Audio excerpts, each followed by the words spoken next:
Браќа и сестри македонци и македонки, денеска додовме во Паралово да одадеме почит и да го одржуваме жив споменот на големиот македонски револуционер, војвода и учител Ѓорги Сугарев, кој херојски загинал на ова место со својата чета пред 117 години. Убиствата на македонските револуционери во тоа време, секако на филмска лента, предадени од доушници на аскерот, влегуваат во нерамноправна битка со многобројниот турски аскер, на крајот остануваат без муниција и исправени пред изборот дали да се предадат или да умрат, одлучуваат да се самоубијат. Таква е судбината на Ѓорги Сугарев, кој што со последниот куршум си го одзема животот да не падне жив во рацете на аскерот. Ѓорги Сугарев е длабоко врежан во меморијата на македонскиот народ.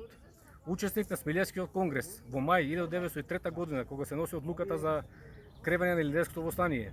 Исто така учесник во Илинденското востание, кој што со својата чета 3 месеци се борел со турскиот аскер во околината на Битола и Битолско.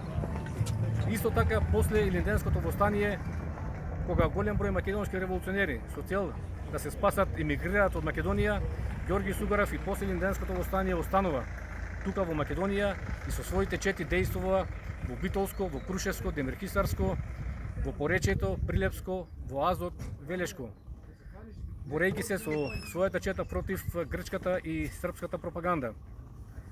Ние во единствена Македонија порачувам никогаш нема да ја заборавиме само жртвата на македонските херои, на македонските патриоти. Никогаш нема да ја предадеме крвта на голем број македонци и македонки која пролеа за нашата Македонија. Да ни е вечна македонската држава, да е жив споменот на Ѓорги Сугарев. Амин.